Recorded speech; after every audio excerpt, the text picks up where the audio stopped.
Welcome to Emotional Badass, where Moxie meets mindful. I'm Nikki Eisenhower, your host, life coach, and psychotherapist. And on today's episode, I'm discussing self-development and godlike parents.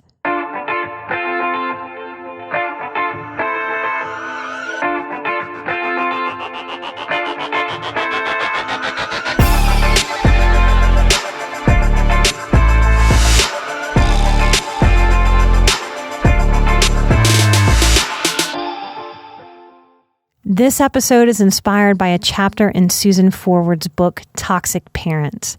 The chapter that I'm referring to today is the chapter called The Godlike Parents. Now, reviewing this material made me remember how I felt buying this book. I hadn't lived with my parents for a good long while when I did, but even buying something called Toxic Parents when you have godlike parents felt wrong. It felt bad. It felt like they could see. It felt like I was judging them and I wasn't allowed to do so. So over the years, as I've recommended this book to countless people, I've felt that and seen that in client after client after client after client. So if you feel that when you hear the name of the book, that might be an indicator that you have parents who have some of these godlike characteristics. We all have an archetype of what a God is, even if we're atheists. We have it in our collective unconscious. We have it as an archetype. We know the idea of God as an all-powerful, all-knowing, omnipresent entity. In many fables across many cultures, the gods are unpredictable and even vengeful. They hold power to be jury and executioner. No one is allowed to have more power in all the land than these gods. Godlike parents don't parent their children as much as rule over them. Godlike parents believe that their parenting style is righteous, that it's more controlled, that it's better, that they even love better than the average person because of this level of control.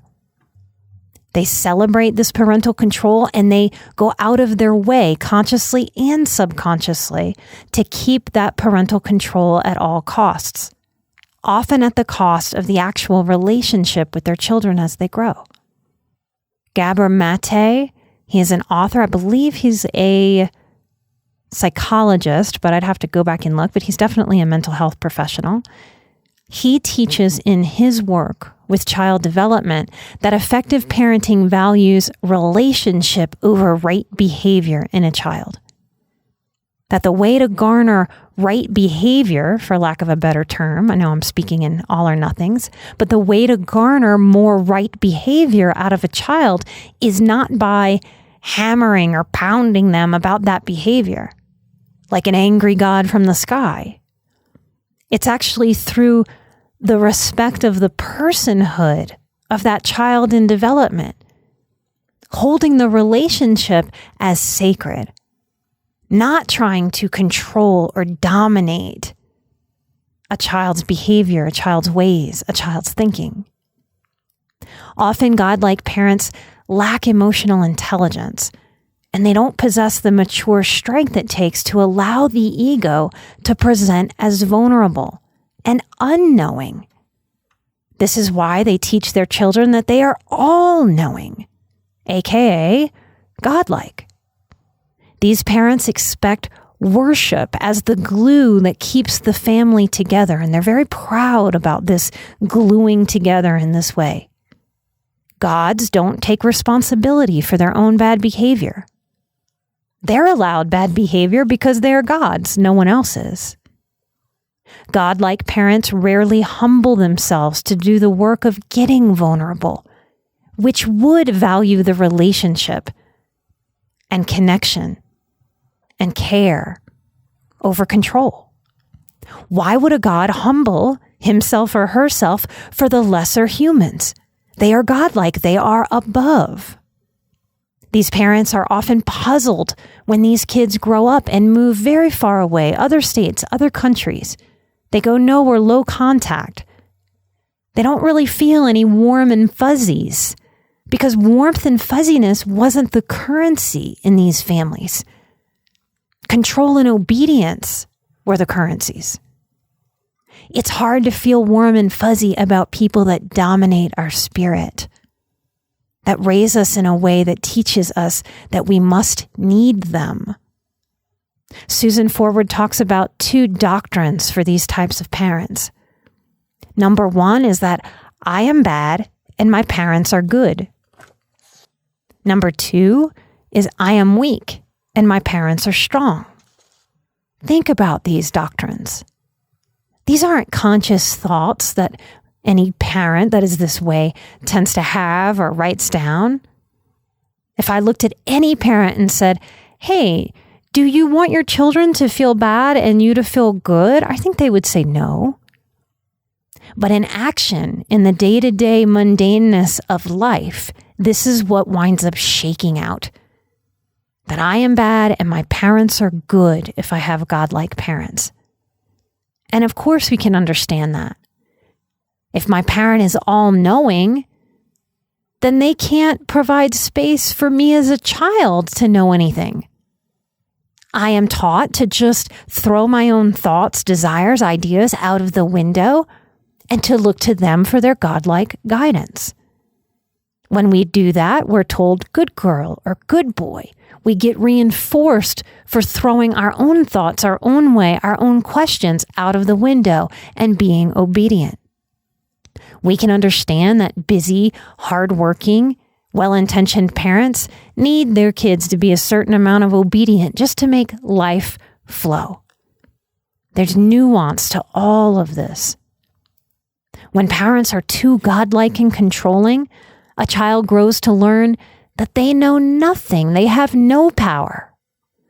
And they become stuck between the choices of obeying for the sake of not rocking the boat and pleasing and being in the good graces of the godlike parent, or rebelling to honor their own spirit, to find some autonomy, to begin to grow into a sense of self and self-knowing.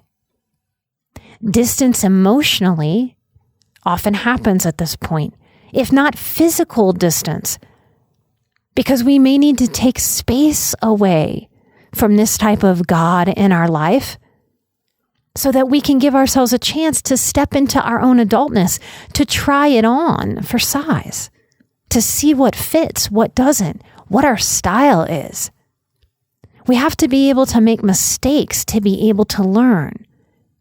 And we may choose distance to have some space to make those mistakes out from under the perfectionistic expectations of these godlike parents. If my parent is a god, I am of a god. I am not allowed to make any kind of mistake. And this thwarts my growing process. This gives me anxiety about things that are very natural, like making mistakes, like displeasing people in our lives. The task for such survivors is to know and work on finding their own truth. We need to learn to stand on our own 2 feet, to make decisions and to make mistakes, and to accept these mistakes as inevitable life teachers. This is how we start to differentiate into a self apart from the family. In a godlike family, we may need more space to create that differentiation. Because we were so controlled, because we were often given messages of be the same, sameness is good, difference is bad. In this kind of healing, we conquer people-pleasing. This is often the root of why we are such people-pleasers, if we had over-controlling or godlike parents. Of course, as a little kid, we want to please God or our parents, anyone that we're told has authority over us. Anyone raised with God learns that the goal is to please Him, to be in those good graces. And it is the same for parents. If you're an avid listener of the show, you've heard me advocate many times over that you are your own authority figure, that you get to decide, that you don't have to give your power away just to please people, that there is a cost to that feels icky. It feels disingenuous. It feels like we're selling our soul out. Adulting is about accepting the reality that we get to own our own life. In my own life, I have to own the good, the bad, and the ugly, and everything in between. This work first happens in idea. And as we marinate in these ideas, maybe I could start giving myself permission to bloom. Maybe it's okay for me to start being different than what my parents want. Maybe it's okay for me to explore who and what and where and how in the ways that resonate with me. Maybe I can start to live out from under the family dynamic.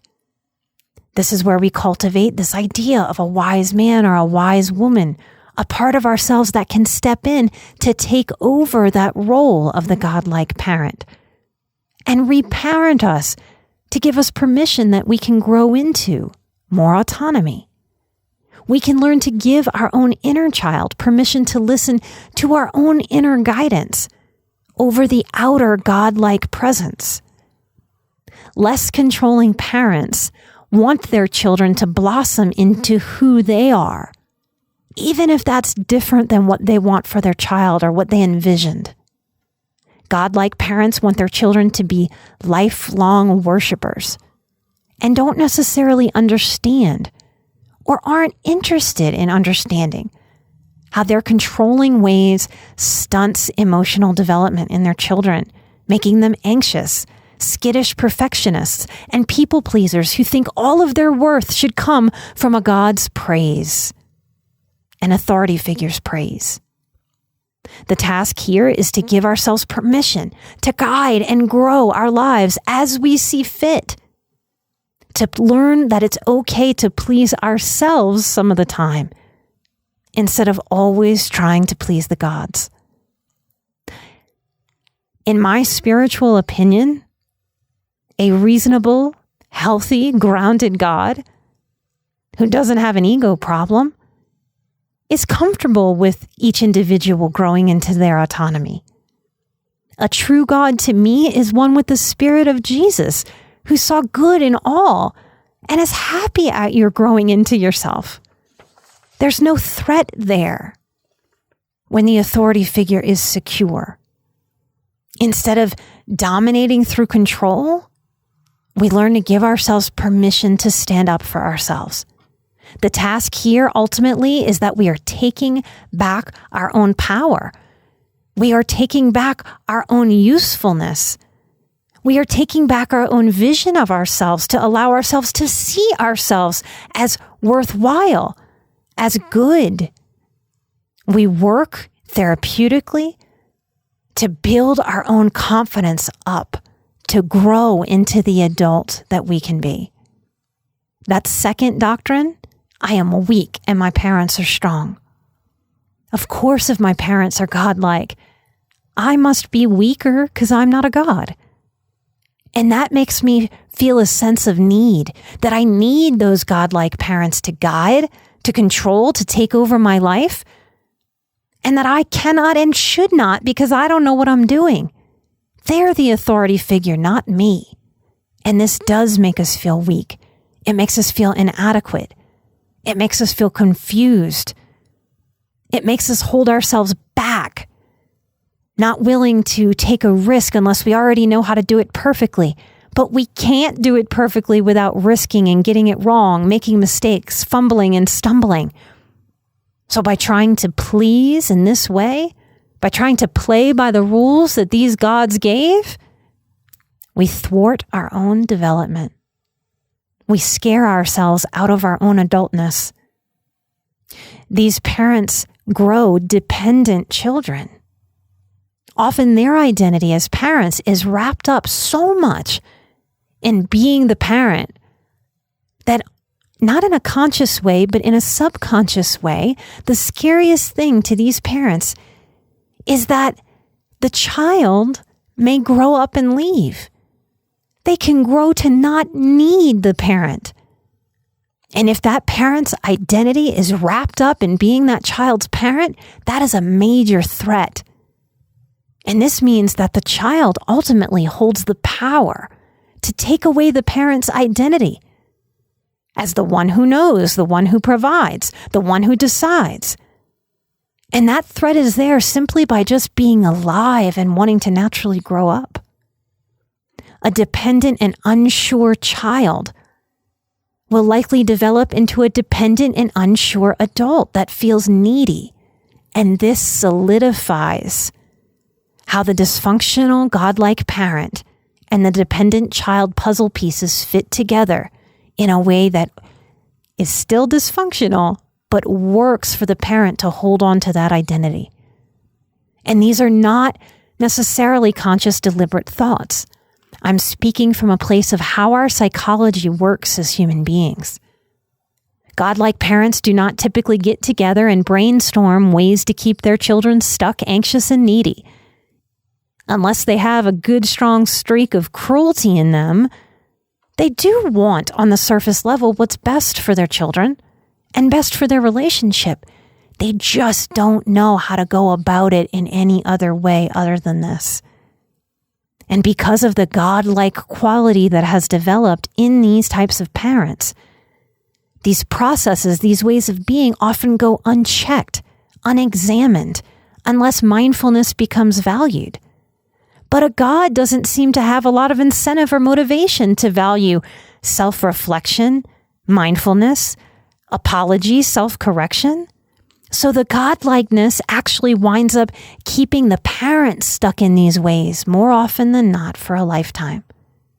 So stuckness of all players in this dynamic is a major issue.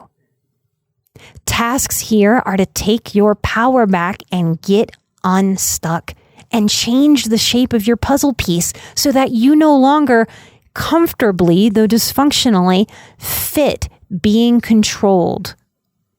As you blossom and heal, your task is to grow into your power, to grow into your strength. It's your birthright to grow into who you are. Your decision-making and your mistake-making and learning abilities, they are all there for you. It's okay to invite this type of discomfort. And sometimes in life, what's thwarting us the most is trying to avoid all discomfort. If we can radically accept being alive has a certain amount of discomfort, then we can better choose the kind of discomfort that grows us instead of the kind of discomfort that keeps us stuck and small.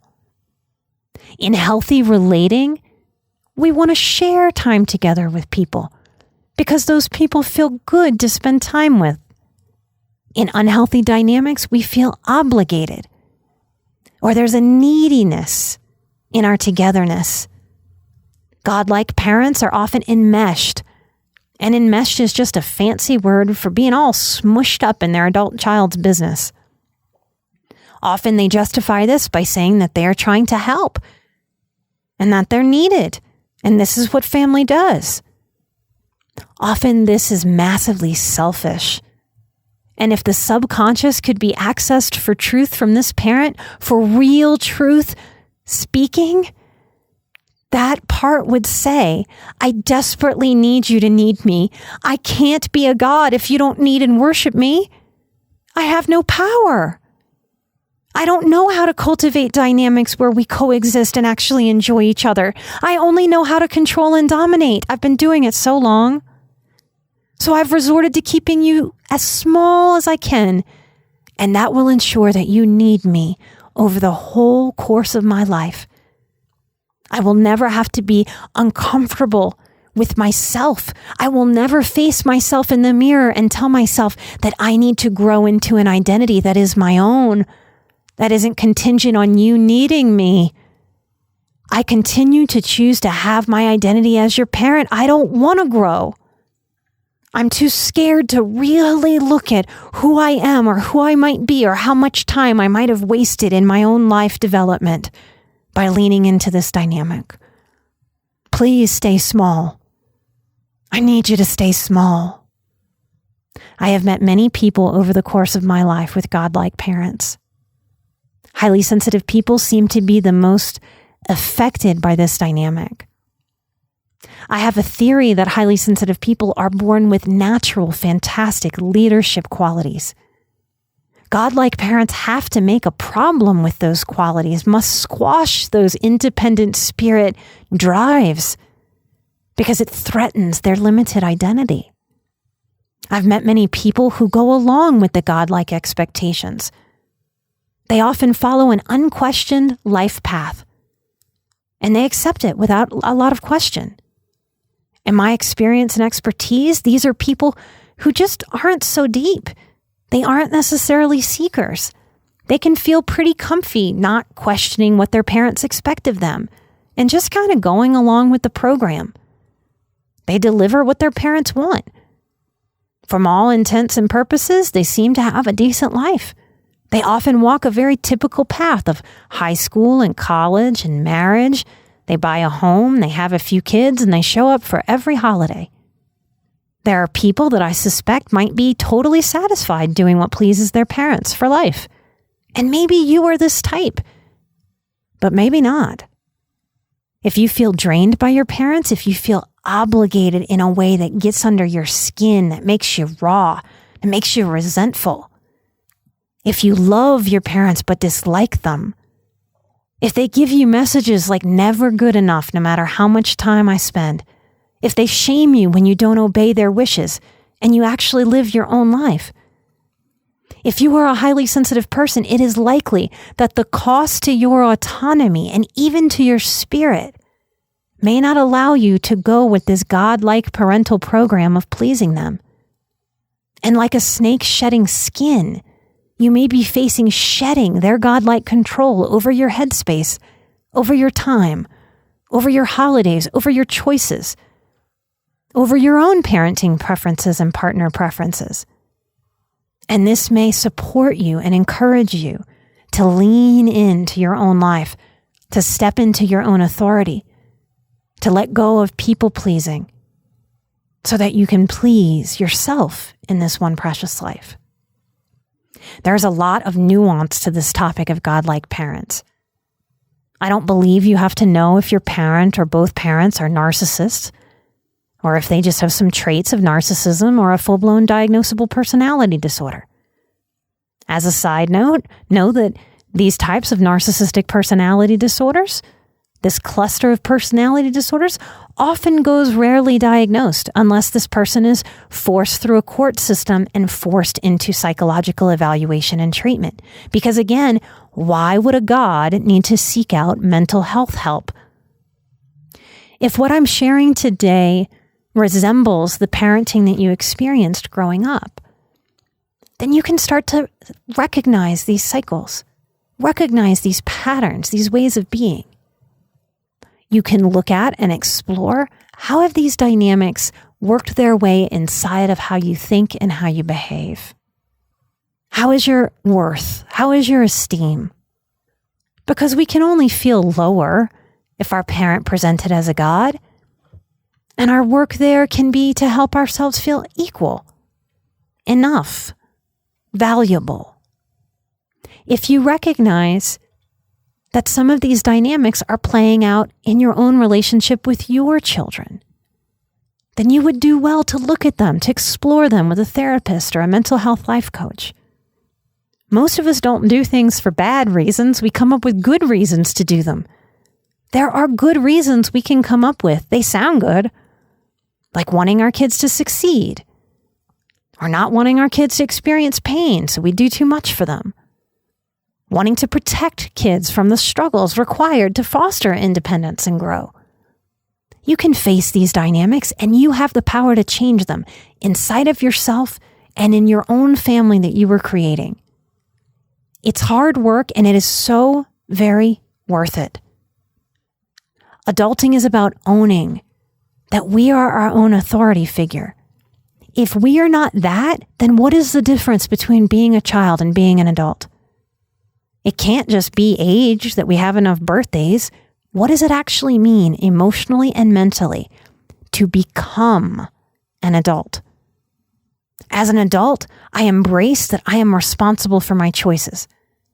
I'm responsible for the consequences of those choices, the wins, the losses, what's fair and what's unfair. There's a certain kind of freedom from this kind of radical ownership. We are right to feel depressed if we grew up under these dynamics. Think of a doctor who looks at your throat and uses a tongue depressor. It pushes the tongue down.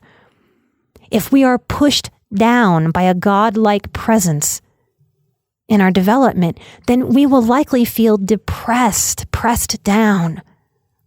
We do our work to let go of this depression, of this regression, so that we can bloom into our own autonomy.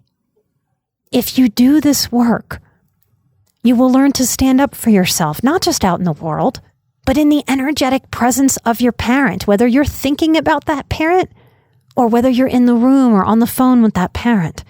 And in that moment, you adult for yourself and for your parent. Because in that moment, you give your parent a choice without saying these words. You meet them in this moment and subconsciously communicate. Hey, parent, you have a choice right now. You can meet me as the adult that I am, or you can continue this dynamic and I won't meet you there. This will be a very short visit. And if you are truly adulting for yourself, you will hit a point in your development where you refuse to suppress, repress, or depress your own adulting just to appease godlike parents. It may feel reasonable at times to not rock the boat in any one given moment. But recognize that when you choose to not rock the boat over and over and over and over and over and over and over again, you are enabling your godlike parents to continue this dysfunction. And your inner child watches you to see if you are really trustworthy, to see if you are willing to take care of him or her in the ways that your parent didn't know how. This to me is what growing up is. We all age up if we're alive, but we don't necessarily grow up. My inner child desperately needed me to grow up and to show up for her, to show her that she counts, she matters, and that the adult wise part of me that grows every day is willing to stand up, to face the hard things, to change my life no matter how uncomfortable. The feeling of security that I have from showing up for my inner child is priceless. And that is work that no other human being on this planet could have done for me. I challenge you to do it for yourself. No matter how scared you are, no matter how overwhelmed, no matter how intimidated, no matter how confused, are you willing to do this level of self-care for your one precious life? Are you willing to love yourself and grow yourself up in this way? To feel free, to feel responsible, to feel empowered. What does your inner child need from you? If you resonate with the way that I teach, then it's likely that you're a good fit for the Boundaries course. We just opened sign up. If you'd like to sign up, the early bird code is earlybird22 for $50 off if you pay in full. You can also choose from 3 different payment plans. The course starts this year, just like every year in October. I look forward to it every single year. Boundaries are the foundation of everything that I speak of and everything that I teach. If you were on the waiting list for the Boundaries course, check your email because you can sign up with a little bit of bonus. So check your email, check your spam folder. If you were on the wait list for the Boundaries course, it is open. If you're a Patreon member, make sure to get your code for the Boundaries course at Patreon. Patreon producers of the show will always get our biggest discounts to everything that we do. I hope there was something in this episode and in every episode that helps you see yourself, your humanity, your relationships, your child development through a lens of clarity, of compassion, of understanding what your tasks are to heal and to grow, and how to heal and to grow. Part of why I have so much fun teaching the Boundaries course each year is because it's a different format than this. You can see me. And as goofy as it might sound, there is a lot that I can translate and teach by seeing how my body moves, how I say something, Those of you who have already been in the Boundaries course, check your email. We're giving you a super duper duper discount so that you can get the course for more than half off. Every single year, people take the course more than once. I love seeing your growth, and it's awesome for new people to see how you've grown into the material. We will be working on boundaries all of our lives. It is just the nature of the beast. So we can dive in and start that good learning. If you're interested, I can't wait to meet you in October. It's like a big, giant college classroom. Light and love.